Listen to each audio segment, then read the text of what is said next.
أعوذ بالله من الشيطان الرجيم. بسم الله الرحمن الرحيم.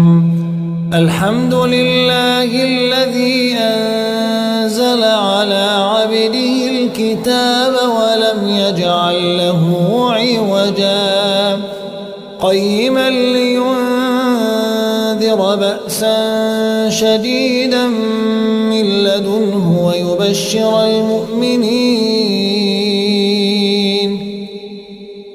ويبشر المؤمنين الذين يعملون الصالحات أن لهم أجرا حسنا ماكثين فيه أبدا وينذر الذين قالوا اتخذ الله ولدا ما له